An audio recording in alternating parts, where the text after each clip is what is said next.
하나님께서 우리에게 주신 말씀은 에스겔서 44장 1절에서 14절 말씀입니다.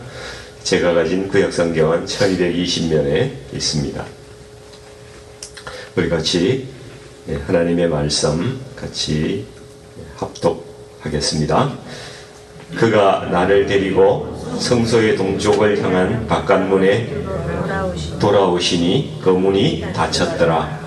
여호와께서 내게 이르시되 이 문은 닫고 다시 열지 못할지니 아무도 그리로 들어오지 못할 것은 이스라엘 하나님 나 여호와가 그리로 들어왔음이라.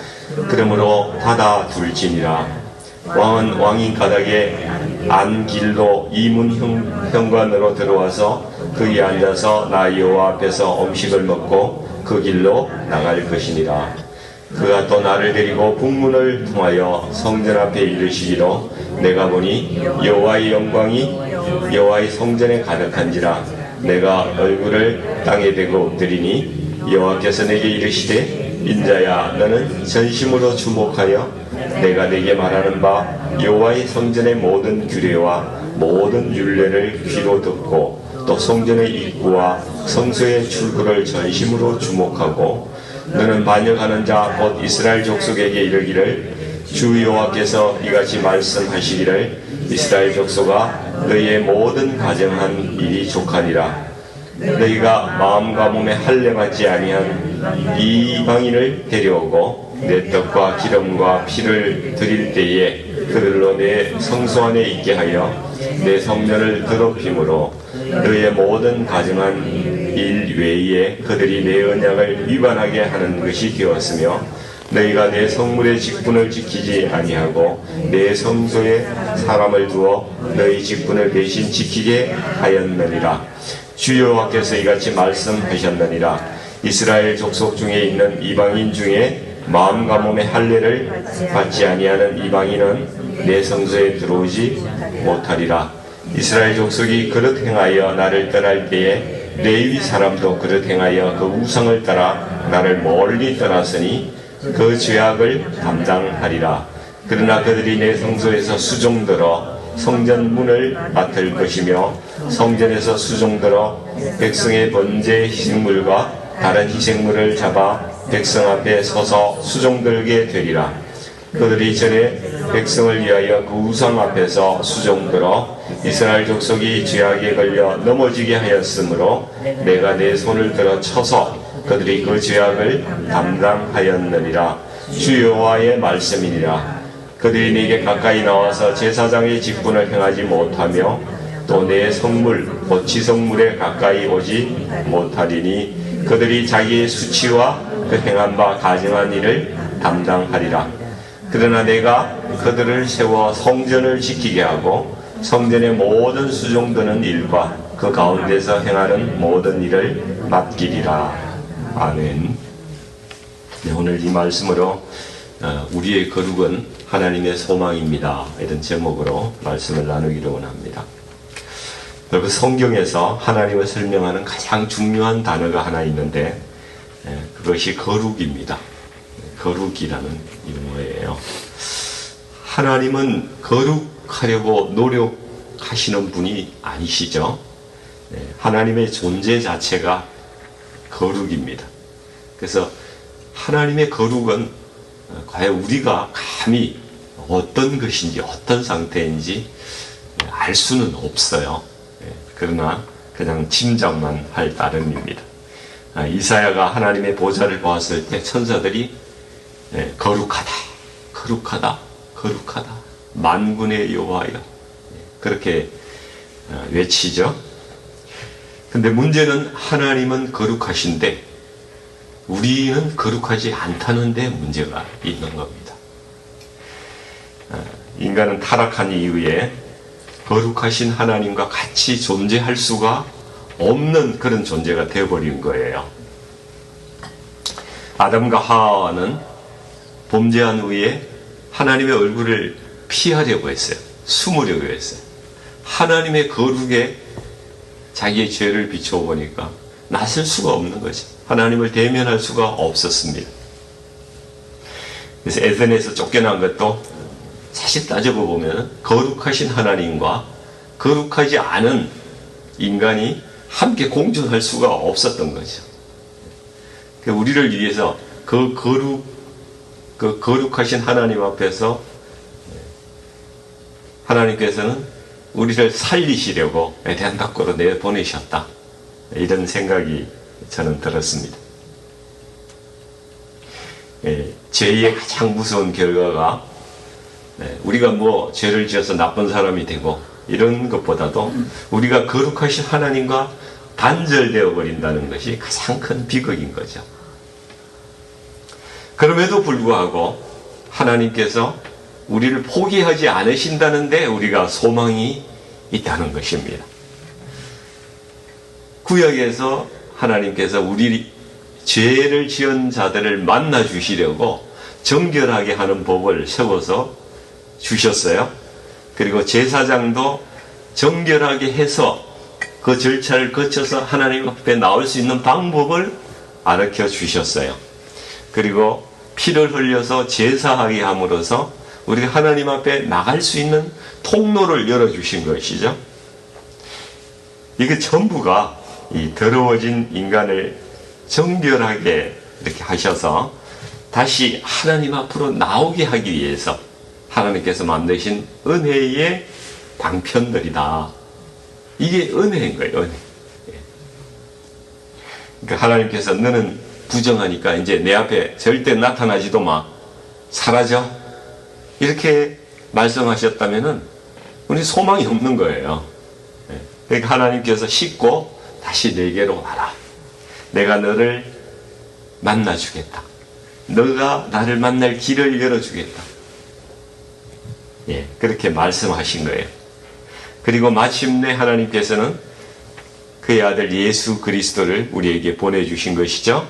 십자가에서 우리 예수님께서 흘리신 그 피로 말미암아 우리 죄를 깨끗하게 완벽하게 영원히 씻으시고 우리를 완전히 만나주시는 그런 은혜를 베풀어 주신 것이 이게 성경의 말씀이에요.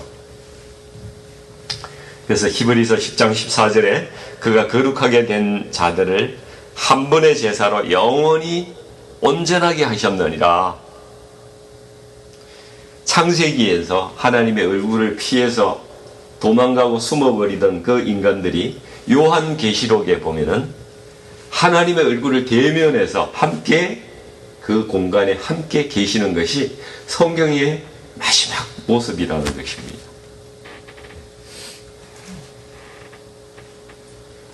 성경은 죄로 하나님을 떠난 인간을 하나님께서 다시 거룩하게 하셔서 마침내 하나님과 함께 살게 하시는 그 구원의 이야기, 그 이야기가 성경이라는 성경 전체 이야기입니다. 그래서 우리 모두는 이 이야기가 진행되는 과정 속에 우리가 지금 살고 있는 거예요. 그렇다면 이 그리스도의 피로 거룩하게 되는 우리가 하나님 앞에서 하나님 가까이서 하나님의 은혜를 더 누리면서 지금 현재 우리가 어떻게 살아가야 될까? 이게 숙제죠. 근데 에스겔서 44장 말씀에 오늘 읽은 말씀에 세 가지를 말씀하시는 거예요. 1절에서 3절 말씀을 보면은 성도가 거룩해야 된다. 이 말씀하고 계시고요. 4절에서 9절까지 말씀은 교회가 거룩해야 된다. 그리고 10절에서 14절까지 말씀을 보면은 지도자가, 영적인 지도자가 거룩해야 된다. 이 세 가지를 말씀하신다. 이렇게 보입니다. 그래서 이 세 가지를 좀 말씀을 드리려고 하는데요. 첫 번째, 성도가 거룩해야 된다 하는 의미는 성도가 하나님의 임재를 누리면서 살아가야 된다. 이 말씀입니다. 오늘 본문 1, 2절에 보면은 하나님께서 에스겔을 성전 동쪽문으로 인도해서 왔는데 그 문이 닫혀 있더라는 거예요. 동쪽문이. 또 그 동쪽문은 항상 닫아 놓으라고 하나님께서 그렇게 명령을 하십니다. 왜냐하면은 하나님의 영광이 그 동쪽 문을 통해서 들어오셨기 때문에 그렇다는 말씀을 하고 계시죠. 그러니까 하나님의 임재가 있는 곳은 이전하고 다른 거예요. 하나님께서 임하시면은 그곳은 거룩해지는 거예요. 네. 우리가 하나님께 속했기 때문에 구별되는 것, 이것이 거룩이라는 이야기거든요. 네. 하나님을 만나면은 거룩해집니다. 구약에서는 하나님의 영광이 성전에 임하지 않습니까? 우리 신약에서는 예수 그리스도 이후에 놀랍게도 이 성령이 하나님께서 이 성도들의 심령에 임하신다는 사실이죠. 내주하신다는 사실입니다. 그러면은 우리가 그렇게 된 우리 성도들은 이전과 어떻게 되는 겁니까? 완전히 다른 거예요. 거룩하게 되는 것입니다. 세상과는 존재가 달라지는 거예요. 왜냐하면 하나님께 속한 존재가 되었기 때문에 그렇습니다. 그러니까 내가 나의 몸과 마음의 주인이 더 이상 아니라는 거예요. 이제는 성령님께서 우리의 몸과 마음의 주인이시라는 사실입니다. 거룩한 존재가 우리가 하나님 때문에 된 거예요. 성도의 정체성이 바뀌고요. 삶의 방식도 이제 달라져야 된다는 것이죠. 그래서 우리는 늘 질문해야 돼요. 우리가 무슨 일을 할 때에, 무슨 생각을 할 때에, 무엇이든지 하고자 할 때에, 그것은 거룩한 하나님을 기쁘시게 하는가? 이 일이, 내가 하고자 하는 이 일이 과연 하나님께서 기뻐하시는 일인가? 그것을 물어보고 행해야 된다는 것이죠. 근데 하나님 성령이 임했다는 것은 우리를 로봇처럼 그렇게 성령께서 막 이렇게 휘몰아가는 그런 존재가 되는 건 아니에요. 성령님은 우리의 인격을 존중하시고 우리의 마음과 생각에 오셔서 우리를 도우시고 인도하시고 우리의 주관된 그런 생각, 우리의 자율적인 생각을 인정하세요. 그러나 하나님의 뜻을 성령께서 알려주신다는 것이죠. 그래서 우리가 그게 순종하느냐 안 하느냐, 그건 우리의 몫이에요.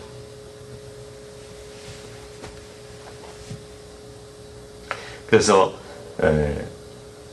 이런 질문을 하면은 내가 보는 것, 말하는 것, 생각하는 것, 돈을 어디에 사용하는가, 사람을 어떻게 대하는가, 이런 태도까지 다 달라지게 된다는 사실이죠.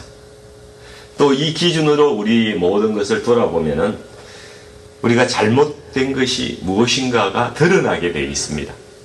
그래서 그때 우리가 해야 되는 것이 회개인 거죠.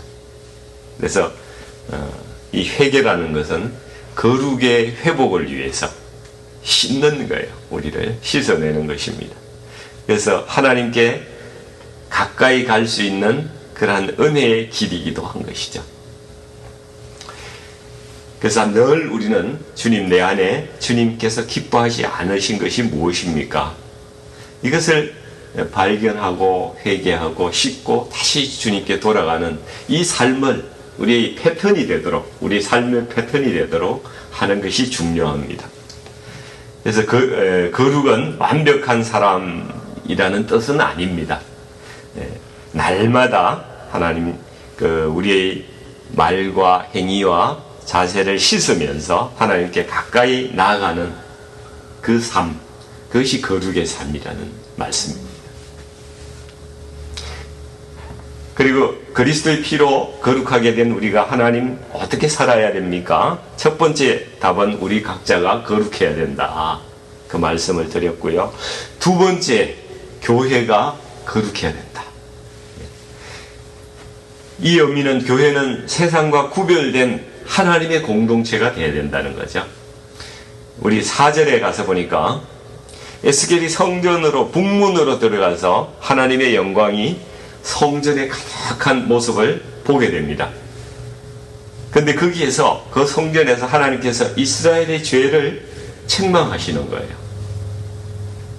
구약에서는 이스라엘이 교회예요. 교회. 구약의 교회입니다. 7절 말씀 우리가 같이 한번 읽어봤으면 좋겠는데요. 한번 7절 말씀 합독하겠습니다. 너희가 마음과 몸에 할례 받지 아니한 이방인을 데려오고 내 떡과 기름과 피를 드릴 때에 그들로 내 성소 안에 있게 하여 내 성전을 더럽힘으로 너희의 모든 가정한 일 외에 그들이 내 언약을 위반하게 하는 것이 되었다고 말씀하고 있습니다.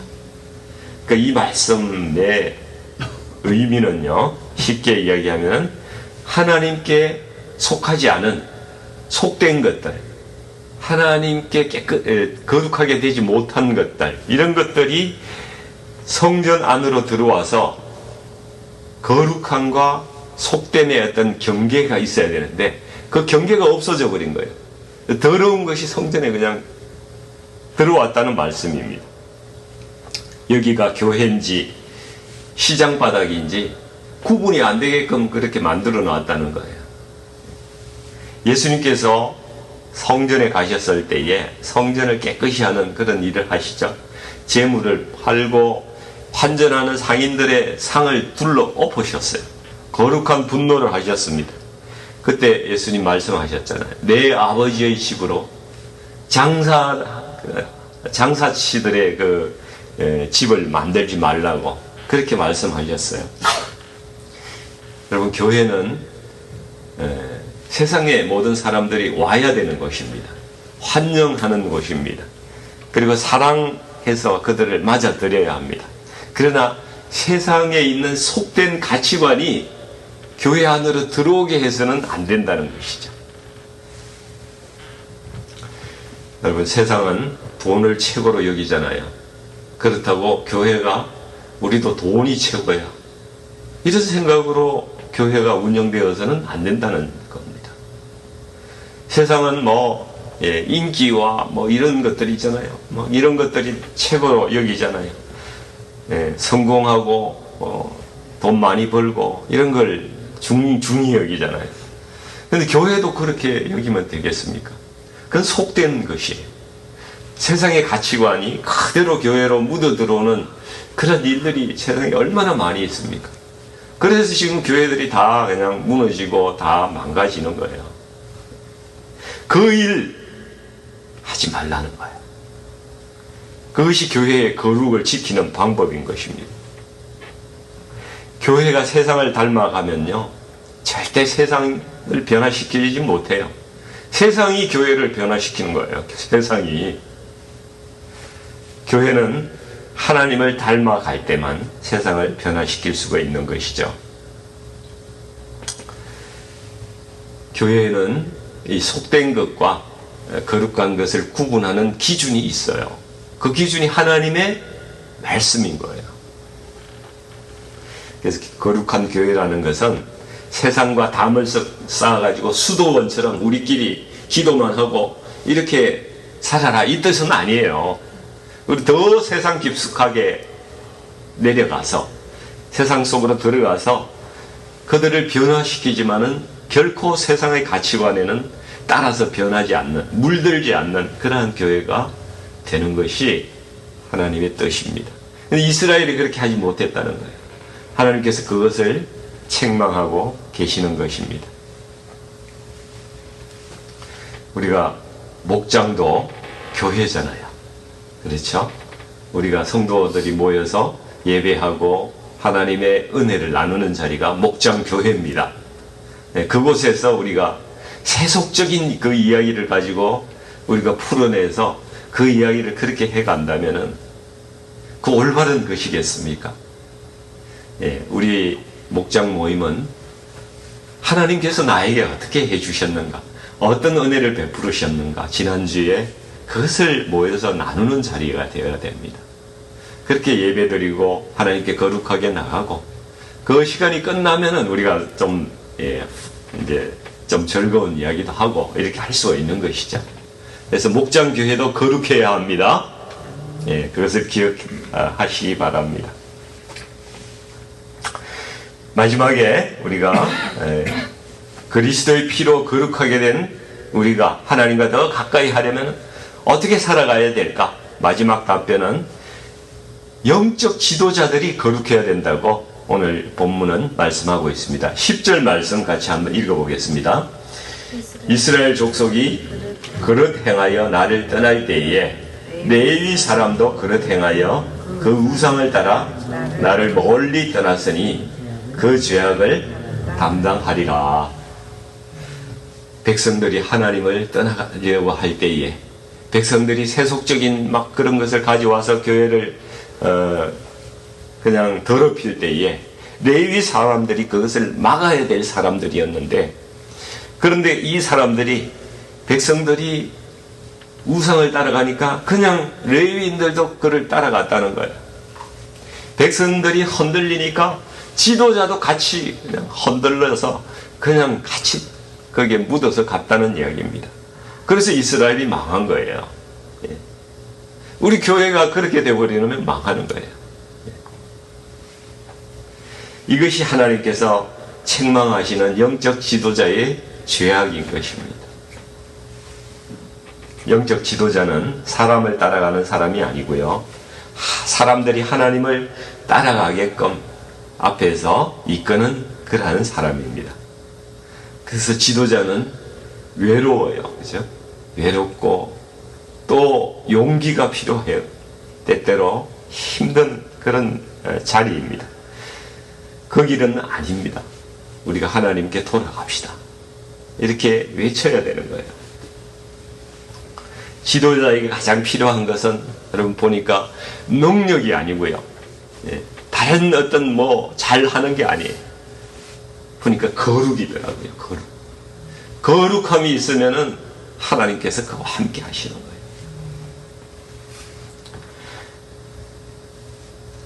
이 말씀은 여러분, 목사들은 저렇게 해야 되는구나, 목사들은 죽었다, 여러분 그렇게 생각할지 모르지만은 목자들도 지도자입니다.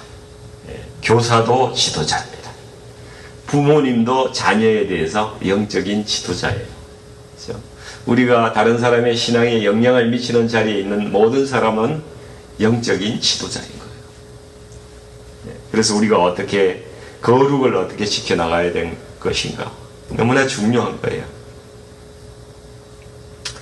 그래서 우리가 내가 다른 사람들을, 내가 가까이 하는 사람들 하나님께로 이끌어가고 있는 사람인가, 아니면은 오히려 내가 그가 하나님에게서 멀어지게 하고 있는, 내 행동이 엉망이니까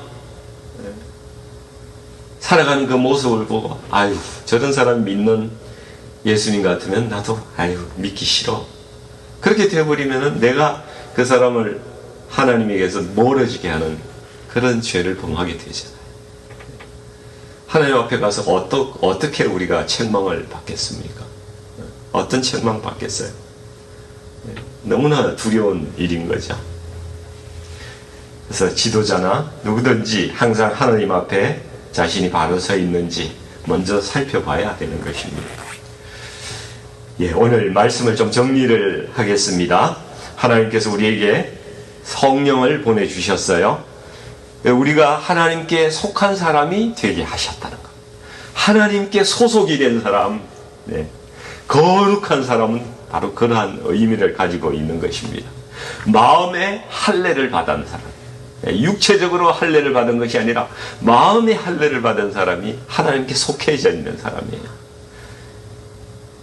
옛날에는 육체의 할례를 받았잖아요, 이스라엘 사람들. 그런데 오늘날에는 육체의 할례라는 것은 예배 나오고 신앙생활하고 종교적인 그런 모습을 보이는 그런 것이 육체적인 할례라고 볼 수가 있는 것이죠. 마음의 할례는 우리가 성령을 받은 것입니다. 성령이 내 안에 내주하시는 것이 마음의 할례 받은 거예요. 그래서 내가 하나님께 속해서 거룩하게 되는 것, 그것이 마음의 할례가 되는 것이죠. 우리 하나님께서 나의 몸과 마음의 진짜 주인이 되는 것, 이것이 우리의 거룩입니다. 그리고 우리 교회의 진짜 주인이 되시는 것, 하나님께서 우리 교회가 거룩해지는 것입니다. 하나님이 나의 주인이 되기 위해서는 우리가 한 가지 질문을 내 삶 가운데 늘 하면서 살아야 된다. 이 말씀은 하나님께서 내가 하는 이 일을, 이 행동을, 이 말을 기뻐하실까? Yes 하면은 우리가 담대히 믿음으로 하되 No 아닌 것 같아 하면은 그것을 중단해야 되는 거예요. 그냥 아무리 어떤 것이 좋은 게 있다 하더라도 No 단절하고 중단하셔야 됩니다. 이것이 우리가 거룩한 삶을 살아가는 유일한 비결인 줄 믿습니다. 아멘. 억지로 하지 마셔요. 저는 믿습니다. 그렇게 살아야 될 줄로 믿습니다. 우리가 이 기준대로 살면은 이미 하나님께서 우리 삶 속에 임재하고 계시기 때문에 우리를 인도하세요. 그리고 기뻐하신다는 것입니다. 우리가 하나님께 속해서 그 말씀 순종하는 거잖아요.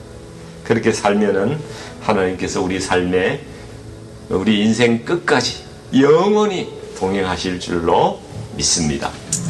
주님의 이름으로 축복합니다. 같이 기도하겠습니다.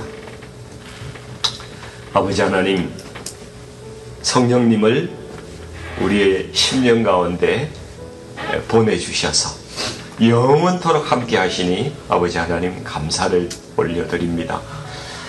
이 땅에 사는 동안 성령님이 우리의 주인 되셔서 우리의 생각과 말과 행동을 다스리시고 날마다 거룩한 삶을 살아가게 하여 주시옵소서. 마지막 날 우리의 죽을 몸까지 다시 살리셔서 영원히 주님과 함께 하실 그 소망을 주시는 것 너무나 감사드립니다.